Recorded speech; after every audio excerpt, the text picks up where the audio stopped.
Salut à tous, j'espère que vous allez bien. Moi je reviens de vacances, donc ça va, j'ai encore tout le mois d'août en vacances, mais je serai chez moi. Je vous montrerai, j'ai bien avancé sur mon art journal. Je l'ai pratiquement terminé, mais une fois que ce sera terminé, je vous montrerai ça. Mais là, aujourd'hui, je voulais vous parler en fait, faire une vidéo qui m'a été beaucoup demandée, enfin beaucoup, parmi le peu de gens qui me suivent et qui commentent, certaines ont émis l'intérêt d'avoir une vidéo sur le matériel nécessaire pour débuter. J'aurais bien aimé avoir en fait une vidéo quand j'ai commencé à faire du mix média, donc il y a maintenant un peu plus d'un an. euh, Avec un peu le matériel de base. Ça doit exister, hein. J'ai fait des achats que je regrette, entre guillemets, que j'utilise pas, que j'ai acheté au début, et des choses que finalement j'aurais dû acheter dès le départ et que je commence juste maintenant à me dire qu'il faudrait que je les intègre. Donc je pense que ça peut être aussi une vidéo intéressante, même si on a déjà une pratique du mix média. Pour commencer, je voulais vraiment déjà, en sorte de disclaimer, dire que le mix média, c'est vraiment une pratique artistique qui est ouverte à toutes et à tous. C'est-à-dire qu'il n'y a pas besoin d'avoir des compétences en dessin ou des compétences en peinture pour pouvoir commencer à faire du mix média. Évidemment, il va y avoir des choses comme la composition, comme l'agencement des couleurs, qui va demander du temps d'apprentissage, mais ça va s'apprendre sur le tas. Il n'y a pas besoin d'avoir fait des écoles d'art avant de pouvoir commencer cette technique artistique. La deuxième chose que je voulais dire, c'est que souvent le mix média, ça peut faire peur, puisque, comme son nom l'indique, on va utiliser plusieurs supports, plusieurs techniques mixtes, et ça entretient l'illusion, mais qui n'est pas forcément une illusion, qui est aussi une réalité, qu'il faut beaucoup de matériel pour faire du mix média. Et donc ça peut faire peur, parce que ça semble être un gros investissement de départ, et on ne sait pas si ça va nous plaire ou pas, et si on peut investir ou pas dans le matériel. Là aussi, je pense qu'il faut vraiment se dire que pour commencer, il n'y a pas besoin de tant de choses que ça, qu'il y a beaucoup de choses qui peuvent être faites par soi-même, du it yourself. Évidemment, vous allez avoir besoin de plusieurs choses, hein, qu'il va falloir sans doute acheter, que vous n'avez peut-être pas en stock, si vous n'avez pas d'autres pratiques artistiques, mais pas tant que ça non plus. Bon, ben voilà, c'est tout ce que je voulais dire en introduction. Donc, du coup, on va se retrouver en gros plan parce que je vais vous montrer des produits. Je vais pas forcément parler de marque, c'est pas tellement ça qui va nous intéresser. Je pense que je vais plutôt parler de type de produit. Bon, ben on se retrouve tout de suite en gros plan et moi je vous dis bientôt à une prochaine fois en face cam. Salut, à tout de suite. Pas salut. Je vais commencer par les supports, parce que les supports, c'est quand même la bonne nouvelle de la pratique du mix média. Vous pouvez utiliser tout. Mais quand je dis tout, c'est tout type de support. Que ce soit du verre, que ce soit du plastique, que ce soit du métal, que ce soit du bois, que ce soit du carton, faut-il qu'il soit quand même épais. Vous pouvez tout utiliser, de toute forme. Vous pouvez altérer des vieux pots de conserve, comme là j'ai fait, en verre. Donc, vous pouvez utiliser de récupération de boîtes, même de boîtes à chaussures, de tas de choses comme ça. Vous pouvez customiser des objets que vous avez déjà. Et vous pouvez après, effectivement, acheter des supports à customiser. Moi, vraiment, l'essentiel des supports que j'achète pour customiser, je vais les acheter dans les magasins de type Action parce qu'il va y avoir des choses vraiment pas chères et qui vont être satisfaisants en termes de qualité pour ce que je vais avoir comme utilisation. Dans les supports que j'aime beaucoup, il y a ça qui sont les cartons entoilés de chez Action. Donc ça c'est assez épais, hein. Vous voyez, bon, j'arrive quand même à le bouger, mais ça prend quand même bien la matière, ça se gondole pas, donc ça reste un support assez propre. Le problème, c'est qu'il n'y a rien pour l'accrocher, donc soit il faut trouver des systèmes de bandes adhésives qu'on fixe au mur, soit rajouter une ficelle pour pouvoir mettre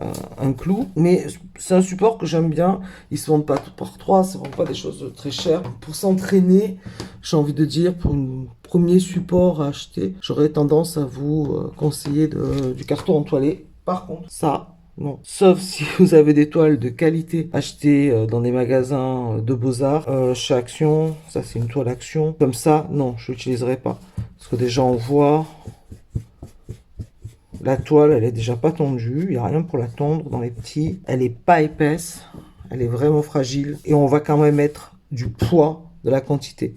Donc on risque de se retrouver avec quelque chose comme ça, qui gondole juste par le poids qu'on va y mettre, sans compter l'eau qui va détendre la toile. Alors après, pour l'utiliser, moi j'avais fait l'erreur d'en acheter. Ce que j'ai fait par exemple sur celui-là, puisque c'est exactement ça, c'est que j'ai mis beaucoup de papier découpé. J'ai mis 2-3 épaisseurs de papier découpé, ce qui fait que là, c'est dur.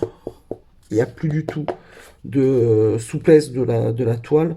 Et donc voilà, il faut protéger par un carton, par un papier épais de type scrapbooking. Mais sinon, je vous déconseille ce type de toile. Moi, mes supports préférés, c'est les planches à découper. Et j'adore ces planches à découper là. Ce qu'on dirait des grandes tags, en fait. C'est des planches à découper en plastique. J'aime bien parce qu'elles sont déjà texturées. Il y a des sortes de petites rainures là. Et puis, on peut l'accrocher. L'accrocher à un clou directement. Il y a le système d'accroche avec. Il y en a de plusieurs formats. Hein. Ça, c'est un petit, mais il y en a des plus grands. C'est épais, ça bougera pas. Et donc ça, c'est vraiment, je pense, un de mes supports préférés parce que c'est vraiment tout léger et costaud. Après, j'aime aussi travailler sur du bois et j'aime aussi ce type de grande planche à découper. Alors là, c'est du bambou, donc ça reste relativement léger. Par contre, si c'est du bois plein, non, quoi. Vous allez arracher votre mur après quand vous allez vouloir le fixer. Mis à part que vous avez des moyens de fixation. Mais bon, faut pas non plus que ça soit extrêmement lourd, parce qu'on va rajouter des choses dessus qui vont alourdir déjà le poids de base. Donc si le support, là déjà, on est limite. Hein. La boîte du bambou, on est quand même limite. Ce que j'aime bien aussi, c'est les boîtes. Voilà.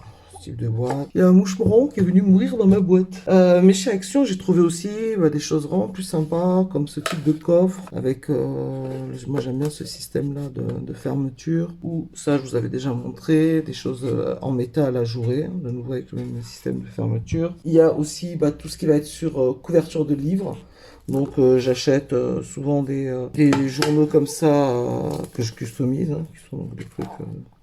d'écriture de prise de notes, des agendas pareil. Et puis moi j'aime beaucoup les brosses. Et ça c'est pareil, c'est pas du support cher, des brosses comme ça. Dans ce type de magasin, on s'en fout que les poils soient pas de bonne qualité, puisque de toute façon on va s'en servir comme support. Et ça aussi j'aime bien, parce que généralement il y a un trou et on peut le mettre directement au mur, il n'y a pas besoin de rajouter des systèmes d'accroche. Donc vraiment sur les supports, vous pouvez tout utiliser, tout ce que vous voulez. Il y a une liberté au niveau des supports qui rend cet art assez facile d'accès quand même. Ensuite, on va parler de gesso. Le gesso, ça va être un élément vraiment indispensable. C'est quelque chose que vous n'allez pas pouvoir éviter pour faire du mix média. Et autant dans les supports, je vous dis, vous pouvez aller vous fournir dans des boîtes, planches à découper, ce que vous voulez, dans des magasins comme Action, Jiffy, Noz, ce genre de magasins. Autant sur le gesso, je vous décommande vraiment fortement le gesso de chez Action. Il est vraiment pas bon. Il va falloir mettre 10 couches. En règle générale, de toute manière, je vais pas vous recommander la peinture Action. Action, je pense que c'est bon pour les supports. C'est bon pour les supports décoratifs, les fleurs en papier, les fleurs en métal, tout ce qui va être découpe et tout. Pour tout ce qui est peinture, Action...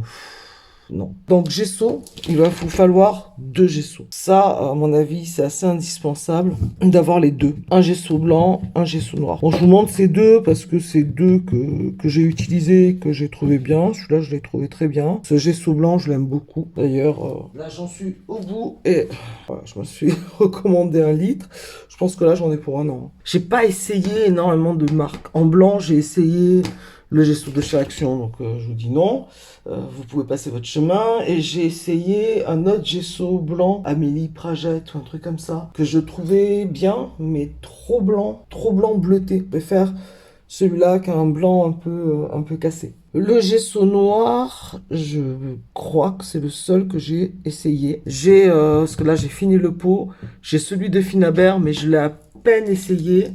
Donc je l'ai trouvé vraiment épais. Donc je suis pas sûr qu'il va me plaire tant que ça. Je l'ai un poil rallongé. Celui-là, j'en étais bien contente. Donc je vais voir à l'usage. Parce que là, vraiment, je l'ai essayé que sur une création. Celui de Finabert, donc je peux pas trop dire. Mais il va falloir un gesso blanc, un gesso noir. Pas premier prix. Pas dans les magasins discount, type Action, etc.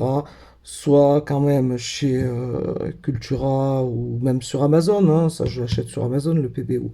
Mais bon voilà, une marque un peu Beaux-Arts ou une marque de mix média, mais essayez de trouver quand même un gesso. Ça, bon, parce que le gesso il va vous servir à plusieurs choses. Il va vous servir en après pour voir que les peintures ensuite accrochent mieux. Et puis vous allez vous en servir de blanc et de noir aussi. Pour débuter, je ne vais pas vous conseiller d'acheter en peinture un tube de peinture acrylique blanche et un tube de peinture acrylique noire. J'en ai pas. J'utilise le gesso comme peinture. Donc blanc et noir, parce que vous allez sans doute travailler quand même les deux. Il faut que vous essayiez de partir d'un fond blanc. Il faut essayer aussi de partir d'un fond noir. Vous allez avoir besoin de toute façon de noir pour aller foncer des éléments à l'intérieur. Donc, enfin, ça va être assez indispensable d'avoir un noir. Hein. Je pense qu'on peut pas. Comment faire de la peinture sans blanc et sans noir, c'est la base. Il y a un troisième gesso qui existe, c'est le gesso transparent ou gesso clear. Lui va être utile si vous travaillez avec du papier de riz ou des feuilles de scrapbooking. Là, du coup, vous allez avoir besoin de recouvrir pour pouvoir ensuite remettre de la peinture, des éléments, ce genre de choses. C'est le seul que j'ai.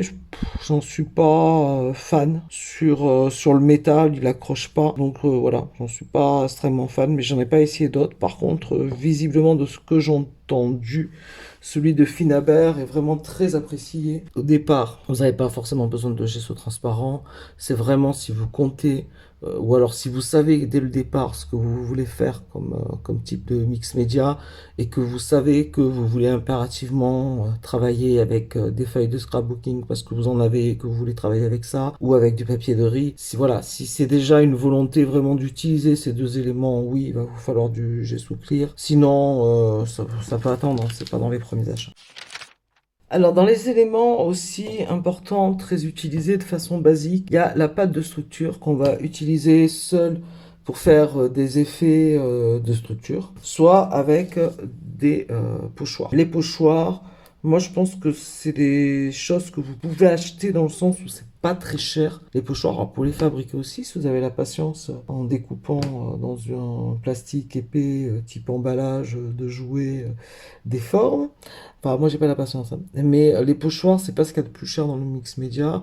Après, si vous choisissez des pochoirs, essayez de prendre des pochoirs qui vont être multi-usages, quoi. C'est-à-dire que un pochoir, par exemple, je vais prendre un motif très particulier sur un pochoir, une tête de femme ou une horloge, ce genre de choses. Est-ce que vous allez l'utiliser dans tous vos projets? Si vous avez un projet particulier, mais pour débuter, il vaut mieux que vous ayez des choses que vous allez pouvoir réutiliser ou des pochoirs où il y a plusieurs motifs, quoi. Là, il y a des motifs floraux, là, il y a des motifs un petit peu de tapisserie vintage, et puis là, on a cette boussole, voilà, cherchez le nom. Donc, on a plusieurs éléments différents. Ce que je regrette, et j'en ai toujours pas vraiment assez, c'est des pochoirs avec des motifs géométriques, des ronds, des raies, des choses comme ça. Et là, je sais que maintenant, c'est ce que je regarde beaucoup, c'est ce type de pochoir, parce qu'en fait, je me rends compte que j'en ai pas, et qui sont assez basiques, mais qu'on peut vraiment les utiliser de beaucoup de façons, quoi. Il y a beaucoup plus de choses à faire. Ça fait un an que j'ai commencé le mix média et j'ai jamais acheté à ce jour de la pâte de structure dite classique, c'est-à-dire la pâte de structure qui est juste pâte de structure, qui n'a pas des effets ou des choses particulières. J'en ai pas acheté, je la fabrique, je vais vous montrer ça. Alors j'ai deux solutions. Soit je prends ça, ça se trouve dans le rayon bricolage d'Action, c'est le wood filler, c'est du enduit pour bois. Enfin, n'importe quel type d'enduit, ça fera l'affaire. Donc, je vous montre. Voilà, c'est une espèce de pâte. Quand elle sort, est vraiment épaisse. On va en sortir beaucoup. Et vous voyez, elle est une consistance assez épaisse, mais elle s'étale vraiment très bien. Elle est très souple. Et franchement, ça fait le job. Pas la peine forcément d'investir beaucoup d'argent dans la pâte de structure. Si je fais pas ça, je la fabrique moi-même. Et pour la fabriquer soi-même, c'est tout bête. On va prendre du gesso blanc. J'espère qu'il me reste assez. Voilà, je vais prendre un peu de gesso blanc. Je vais mettre un chouïa de colle vinyle, genre Tacky Glue, ce genre de truc, voilà, un petit peu. Franchement, je mesure rien, il n'y a pas besoin de mesurer. Il faut mettre un peu de colle pour l'adhérence. puis voilà. Et puis, fécule de maïs. Vous pouvez prendre du talc aussi si vous avez du talc. Là, par contre, on en met beaucoup plus. Et puis, on travaille notre pâte. Je vous ai dit que cette vidéo allait durer 2 heures parce que si je vous montre des types comme ça, de petites choses à faire, on n'est pas sorti de l'auberge. Alors, au départ, c'est très pâteux. On pense qu'on n'arrivera pas à tout mélanger. Et puis, si on n'arrive pas à tout mélanger, ben, c'est pas grave. On reprend de la matière et on la rajoute. Je pense que là, je vais rajouter un petit peu de peinture. Vous voyez, moi je fais vraiment à l'arrache. Je vous le montre comme ça, où il n'y a pas de mesure. Je crois qu'il y a des gens qui disent qu'il faut une dose de peinture, une dose de colle et 3 doses de fécule. Choisir la consistance, plus ou moins épais. J'aime bien les pâtes un peu épaisses. Et puis ben, on va faire le test à côté. Évidemment, vous pouvez les teinter. Hein. C'est comme celle que vous achetez. Et voilà. Donc, ne dépensez pas 10-15 € dans la pâte de structure. Si vous avez pris du gesso, de la colle, de toute façon, vous en aurez besoin. Donc certainement, vous en aurez. Donc voilà, et le résultat, hein, c'est bien, c'est clair, c'est assez épais. Ça m'a pris très peu de temps à faire. Enfin, je parle de celle-là, elle est déjà toute prête. Je sais plus combien ça coûte le tube, hein, c'est pas grand-chose. Et puis vous en avez 400 grammes. Il y a de quoi voir venir. Par contre, si vous investissez pas, du coup, dans de la pâte de structure, je pense qu'après, vous pouvez peut-être vous faire plaisir aussi avec une pâte à effet. Alors, pâte à effet, il y a des tas de pâtes à effet sablées. La pâte à effet sablée, vous rajoutez du sable là-dedans et vous avez une pâte à effet sablée. Pâte à effet papier, ce genre de choses. Oui, ça peut être sympa dans des projets. Ça va rapporter quelque chose de plus ou je sais pas, des textures différentes, mais c'est pas forcément utile. Voilà, c'est pas des choses, moi j'en ai pas, je fais vraiment très bien sans. Si j'ai besoin d'une pâte qui est plus granuleuse, bah, je rajoute du sable. Après, j'ai des pâtes pour me faire plaisir. C'est vrai que j'ai acheté des pâtes effet comme ça, qui sont des pâtes à effet sable. Hein. J'aurais pu m'éviter, mais j'avais envie de me faire plaisir. Par contre, dans les pâtes à effet, qui, moi, en tout cas pour moi, après c'est toujours, je vous donne des conseils selon mon expérience et selon ce que j'ai besoin moi d'utiliser. S'il y a une pâte à texture qui me paraît indispensable, c'est la crackle paste, la pâte qui va vous faire des effets de craquelure. C'est vraiment quelque chose que, enfin moi je sais pas fabriquer moi-même. Il y a des gens qui visiblement y arrivent. Moi je sais pas faire, donc je fais pas. Et j'utilise vraiment beaucoup. Alors moi, je dirais du coup, j'en utilise deux. J'utilise la transparente. Celles de Stamperia sont vraiment très bien. En tout cas, la transparente, j'ai rien à dire. La transparente, toujours pareil, sur le papier de riz. On est dans la même problématique avec le gesso. Si on travaille sur du papier de riz ou du papier scrapbooking et qu'on veut pas masquer le motif, il va falloir de la pâte transparente. Et j'en mets vraiment partout. J'ai jamais regretté cet achat et le pot dure longtemps. Ça fait 1 an que je l'ai, hein, j'en ai pas d'autres. Et quand je veux travailler directement sur du blanc, qu'après je vais colorer ou quoi que ce soit, de la pâte à structure blanche, de pâte craquelée blanche. Après, on peut peut-être prendre que de la transparente puis la peindre. Enfin après voilà, vous voyez. Et si vous avez vraiment pas forcément dans un premier temps le désir de travailler avec du papier de riz, ça sert à rien d'avoir de la transparente. Ça, voilà, ça je pense que c'est un investissement qui peut être intéressant, qui peut remplacer aussi la pâte de structure classique. On peut faire des motifs qu'avec du craquelé, ça fait un autre style. Après, si vous n'aimez pas l'aspect craquelure, effectivement, ça sert à rien. On va parler peinture et là aussi c'est peut-être des conseils que j'aurais bien aimé avoir qui m'auraient évité d'acheter toute la collection des créatifs peintes qui sont des peintures d'action qui sont plutôt très jolies, qui ont des petits effets irisés voire pailletés pour certaines mais qui ont aucune couvrance et qui sont difficiles à travailler. Il faut savoir que des peintures de mauvaise qualité sont plus difficiles à travailler que des peintures de bonne qualité. Plus la peinture sera de bonne qualité, plus ça sera facile de l'étaler, plus ça sera facile de la mélanger et d'avoir des dégradés. Plus elle va être d'une bonne consistance, elle va être pigmentée, donc vous n'allez pas besoin d'en utiliser beaucoup. Et moi, ça fait partie des choses que j'ai pas encore complètement réparées parce que j'ai pas racheté des peintures. J'utilise peu de peintures acryliques classiques, mais je vous encourage à en avoir qui soient opaques, qui soit pas entrée de gamme forcément, mais milieu de gamme. Pas besoin d'acheter de l'extra fine. On n'est pas des peintres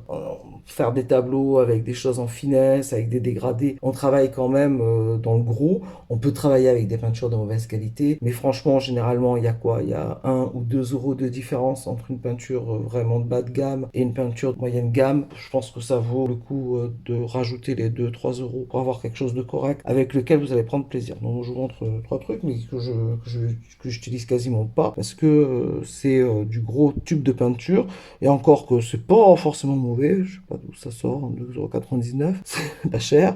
C'est pas forcément totalement mauvais parce qu'elle est assez couvrante. Pas celle-là d'ailleurs, pas ce jaune-là, il est pas couvrant. Mais ces deux sont couvrantes. Mais je vous le montre juste pour les couleurs. Voilà ce que vous allez avoir besoin en termes de couleurs. Et donc je rajoute ça, par contre ça c'est de la peinture acrylique de Stamperia. Elle est pas mal, elle a un poil translucide, elle est pas ultra pigmentée. Moi je pense que je vais acheter les Impasto de Finabert ou des peintures Beaux-Arts, je sais pas encore. 3 couleurs, bah, c'est 3 couleurs primaires, bleu, jaune, rouge. Vraiment au départ, vous n'avez pas besoin d'investir 3 tonnes de sous dans la peinture acrylique. Allez-y petit à petit. Là je vous fais la version le moins cher possible, le pack.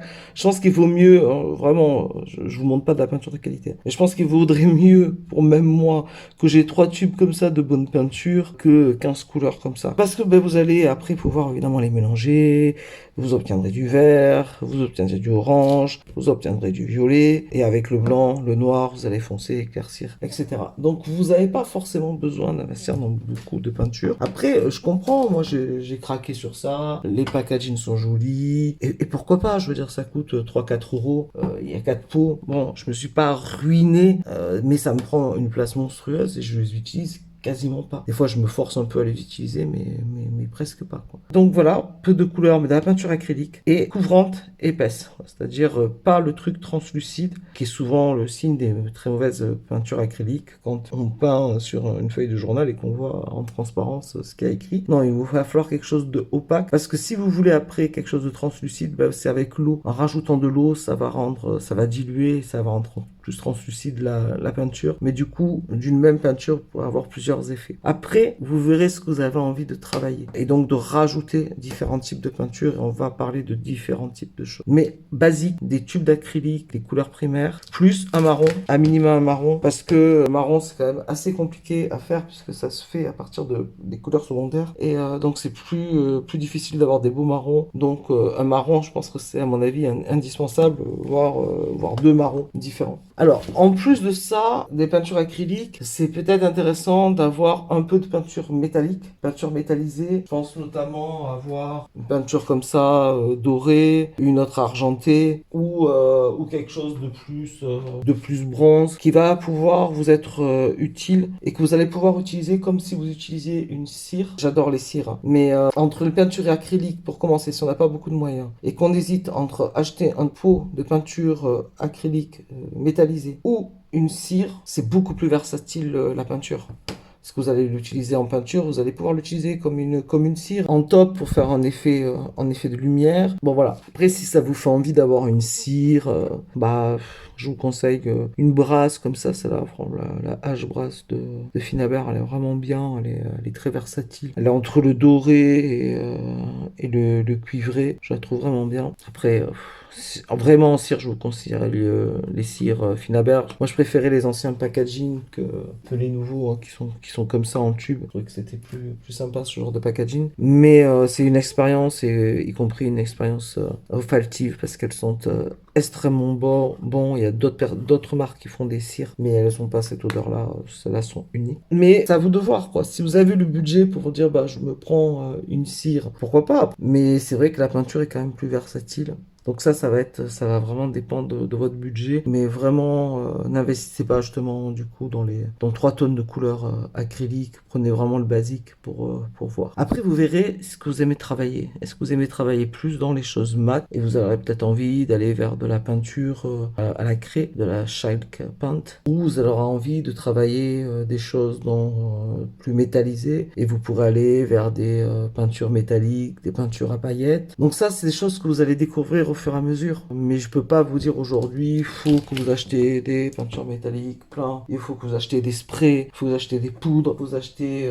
même de l'acrylique liquide. Depuis que je connais ces produits, j'utilise quasiment que ça. Mais c'est translucide, c'est permanent, ça se travaille. Une fois que c'est sec, on peut plus y revenir dessus. Donc ça va aller avec certaines utilisations qui moi me plaît pendant ma recherche, mais qui peut-être vous plaira pas. A contrario, les poudres, ça va être aussi très translucide, plus pailleté, enfin, en tout cas celle-là, mais ça va pas être permanent. Enfin, ça va pas être permanent, c'est-à-dire vous allez pouvoir revenir travailler dessus, rajouter de l'eau, refaire des effets, faire des fondus, tandis que là, vous allez travailler en superposition de couches. Donc ça, c'est petit à petit vous, avec votre pratique, que vous allez voir vers quoi vous avez envie d'aller. Et c'est là que vous pouvez commencer à investir dans du matériel, dans des gammes de prix peut-être un peu plus chères, mais surtout dans du matériel qui va vous correspondre. Des acryliques liquides, si on a envie de travailler en opacité, bah, c'est pas le produit qu'il faut. Si on a envie de matité, de quelque chose de très mat, c'est pas le produit qu'il faut parce qu'elles ont un fini très brillant. Donc ça va vraiment dépendre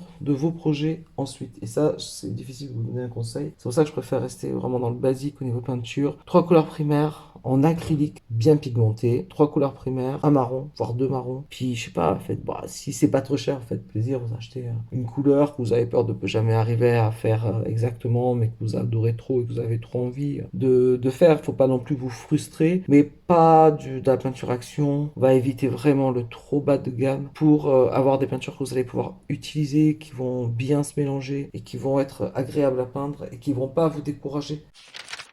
Dans les outils, avant de parler d'embellissement, dans les outils, vous avez vu, moi j'ai utilisé une spatule. Si vous voulez pas investir dans les spatules, je sais pas donner les spatules. Une vieille carte de crédit ou je sais pas les cartes en plastique fait très bien l'affaire. C'est génial avec le pochoir. C'est franchement, c'est même mieux que ça. Bon, c'est moins bien peut-être pour faire des effets sur une toile, mais c'est vachement bien. Je l'aurais fait avec si je l'avais retrouvé. Je sais pas où elle est. Après, un outil qui pour moi totalement indispensable. J'en parle maintenant. C'est peut-être pas forcément le meilleur, mais qui est indispensable, sinon après je vais oublier d'en parler.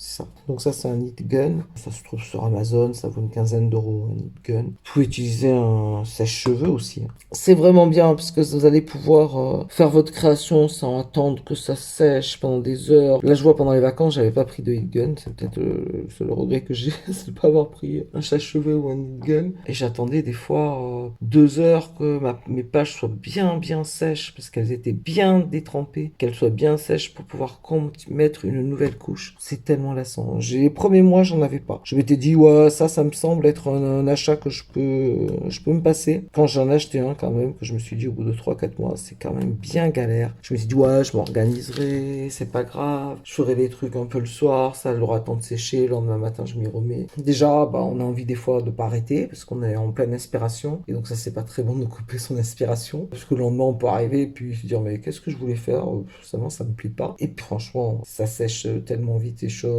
Pour moi, c'est un élément indispensable. Après, en termes de pinceau, moi j'aime bien ce type de pinceau là, ces petites brosses comme ça. J'aime bien en avoir d'autres plus grandes, type un peu comme ça, pour étaler le gesso ou ce genre de choses. Et puis quelques pinceaux plus ronds, petits pinceaux. Pas de très grands pinceaux. J'aime bien ce genre de pinceau pour pouvoir attraper les poudres et puis pour pouvoir faire des éclaboussures. Franchement, les pinceaux, pour le coup, pas cher. Hein. Ça sert à rien de mettre de la thune dans du pinceau. Évidemment, après, tout ce qui va être cher et que vous allez avoir forcément envie d'utiliser, c'est tout ce qui va être découpe en bois, c'est tout ce qui va être moulage, c'est tout ce qui va être embellissement métallique, fleurs en papier et je ne sais quoi. C'est normal. Mais il faut savoir que pour faire votre choix, en tout cas dans un premier pack de départ, les découpes en bois, les découpes en carton, c'est pas donné, mais enfin, on en trouve des pas trop chers. Par contre, c'est d'une fois. Une fois qu'on l'a utilisé, ben on l'a plus. Donc, c'est bien d'en avoir, mais si vous achetez un petit paquet avec 5 découpes en bois, vous n'allez pas faire long feu avec ça. Vous allez peut-être même toutes les utiliser dans le même projet. Donc, ça va pas être forcément suffisant. Après, tout ce qui va être embellissement métallique, tout c'est pareil, on en trouve dans les magasins de discount, on en trouve vraiment des choses pas très chères. Et puis, la récupération. C'est là où on va rendre rentrer le maximum de choses de récupération. Ça va être des objets du quotidien qu'on détourne, des bouchons, des capuchons, des capsules. Ça va être des éléments de la nature, du bois, du métal, des clous, des pierres. Voilà, il faut vraiment utiliser un maximum de choses que vous pouvez faire vous-même, surtout quand vous commencez. Parce que sinon, vous allez être extrêmement frustré. Il y a plein de choses qu'on ne pense pas forcément. Moi, je sais que l'autre fois, je rangeais des vieux vêtements qui me vont plus et je tombe sur un truc qui était déchiré. Je me suis dit, oh, ben, je vais le jeter. Et je regarde, à l'intérieur, il y avait plein de dentelles. Mais je dis, mais non, je vais pas le jeter, je vais récupérer la dentelle. Donc, il y a toujours, ou le bouton, ou je sais pas quoi. Il y a toujours des choses à récupérer dans les emballages. Vous pouvez utiliser du carton que vous allez déchirer, qui va en superposition, ça va vous donner de la structure. Faut vraiment, là, ouvrir le maximum votre imaginaire et regarder autour de vous ce que vous pouvez utiliser et mettez-les dans un petit panier. Faites-vous un petit panier de choses que vous pouvez utiliser et qui seraient bien à réintégrer dans une peinture. Et il y a beaucoup de déchets qu'on peut réutiliser en fait, on se rend pas compte, mais il y a beaucoup de choses qu'on peut réutiliser. Parce que sinon, soit vous allez faire des grosses dépenses, mais si dans un premier temps, il faut que vous voyez si cet art il vous plaît quand vous n'avez pas commencé encore. Donc, il ne faut pas faire de grosses dépenses. Vous n'allez pas acheter des moules si au bout de 2 mois, vous arrêtez. Qu'est-ce que vous allez faire de vos moules? Bon, vous pourrez toujours les revendre. Mais un moule, ça a un prix. Bon, les moules Stamperia sont pas chers. C'est vrai que c'est pas mal pour débuter. Mais qui dit moule dit résine derrière. Et puisqu'un moule, alors vous pouvez utiliser un moule, de la pâte autodurcissante, mais vous allez vite être limité avec ça aussi. En plus, ça va rendre vos projets extrêmement lourds, parce que la pâte autodurcissante, elle est lourde, et ça va pas être aussi agréable à travailler que si vous avez de la résine. Si vous voulez acheter des moules, il faut de la résine. Moi, j'utilise ça comme résine. Voilà, c'est un coût. Je prends les formats les plus grands pour que ça soit moins cher. Mais ça, quand même, un coût. Après, le moule par rapport au sheetboard, l'avantage, c'est que c'est permanent. Une fois que vous avez le moule, tant que vous avez de la résine, vous pouvez faire autant de moulage que vous voulez. C'est pareil si vous achetez des moules. Mais vraiment, c'est pas dans les achats que je conseille au départ. Hein. Si vous achetez des moules, essayez de trouver des moules que vous allez pouvoir réutiliser. C'est comme pour les pochoirs. Essayez de trouver des choses que vous allez pouvoir utiliser.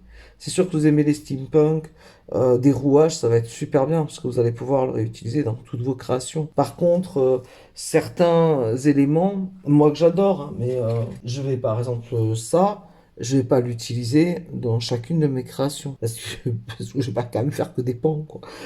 Donc même si j'adore ce pan, je vais pas le faire. Alors que des éléments comme ça, si, ça à la limite, masqué, machin, je pourrais le réutiliser systématiquement, ce type d'élément. Donc essayez d'avoir des choses que vous pouvez réutiliser, quoi. Des engrenages, si vous aimez les cadres ça peut être pas mal. Des fleurs, c'est toujours agréable d'avoir des fleurs. C'est toujours utile. Voilà, essayez d'avoir des éléments que vous allez pouvoir utiliser. Parce que je sais bien, c'est extrêmement difficile de pas craquer sur toutes les nouveautés, sur tous les moules qu'il y a. Il y a des choses vraiment magnifiques en moulage. Mais dans un premier temps, vous contraignez pas avec un moule que finalement, une fois que vous aurez utilisé une fois, vous allez vous dire qu'est-ce que j'en fais maintenant? Je vais refaire une création avec, puis au bout de 3 créations, vous serez lassé. Donc, vaut mieux des moules qui sont multi-usages. Je pense que j'ai fait un peu le tour, hein. Après, vraiment, en do it yourself, tous les supports aussi sont bons, du plastique, du tissu, donc de la dentelle, mais aussi du papier froissé. On fait des choses avec du sopalin qu'on froisse, qu'on colle. Ça va donner des effets de relief. Expérimentez un maximum de choses, de la ficelle, des tas de trucs. Et puis, vous verrez petit à petit pour introduire des éléments que vous avez vraiment envie de commencer à travailler. J'essayerai de faire d'ici la fin de l'été une création avec un maximum de choses de la maison.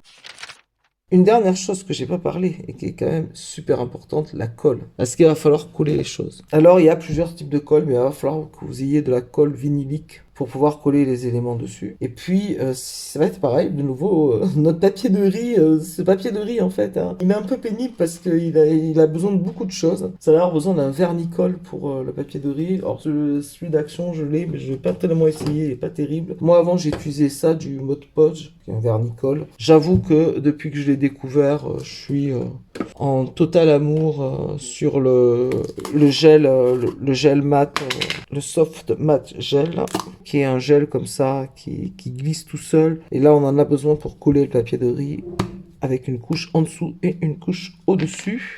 Et après, pour les éléments, moi j'aime travailler donc avec beaucoup de moules. C'est vrai que moi j'utilise beaucoup de moules. J'ai besoin d'une colle qui maintienne les pièces en place. Alors, dans une colle qui colle, évidemment, mais j'ai envie de dire, il y a plusieurs colles qui collent. Il y a des colles qui collent très très bien dans plusieurs marques. Mais ce que j'ai besoin surtout, c'est que la pièce soit stable. C'est-à-dire que quand je la colle, ça rebouge pas dans tous les sens. Si je rajoute des choses dessus, qu'elle tienne en place. C'est ma plus grosse dépense régulière, quoi, j'ai envie de dire, c'est ça. C'est ce Heavy Body Gel, gel lourd. Vous voyez la structure du gel, quoi. C'est extrêmement lourd. Si je mets ma pièce, voilà, ça bouge pas. Elle va s'enfoncer dedans et ça va prendre forme. Et elle va pas bouger. Et donc, même si elle est pas sèche, je vais pouvoir continuer à travailler. Et puis, je sais que ça a une résistance incroyable. Comme je mets quand même des créations en vente, j'ai pas envie que ça tienne pas. Donc voilà, ça c'est pas donné. Je sais pas s'il y a des alternatives, si vous connaissez des alternatives comme ça, là, qui maintiennent bien la pièce en place. J'avais cette glue-là, Fast Grab, qui est très épaisse, mais ça suffira pas. Et puis, ce que je pouvais utiliser au début, la clé au col, c'est vraiment une colle extra forte, prise rapide, mais elle est liquide. Elle est liquide. Savoir que le Heavy Body Gel, ça va être un confort de travailler avec ça. Il vous faudra de la colle vinylique voilà, classique, de type Tacky Glue, et puis un vernicole. Des vernicoles, franchement, il y a plein de marques qui en font. Peut-être pas aller sur les produits comme ça qui sont quand même pas donnés. Mais bon, après, quand on en fait beaucoup, bah, on a envie d'avoir un produit qui soit ultra efficace. Mais si vous faites du papier de riz, hein. Après, si vous faites pas du papier de riz ou du serviettage, le vernicole, il vous servira à rien. Donc voilà, je pense que j'ai fait le tour. N'hésitez pas si vous avez des questions. Si vous voulez que je fasse des vidéos plus spécifiques sur quelque chose de précis, n'hésitez pas. Si je peux le faire, je le ferai. Après, j'ai pas une connaissance extraordinaire parce que ça fait quand même que 1 an que j'ai commencé. Maintenant, je me dis qu'il y a des choses que j'aurais fait différemment si je commençais maintenant. Et donc, c'est pour ça que j'avais envie de faire cette vidéo.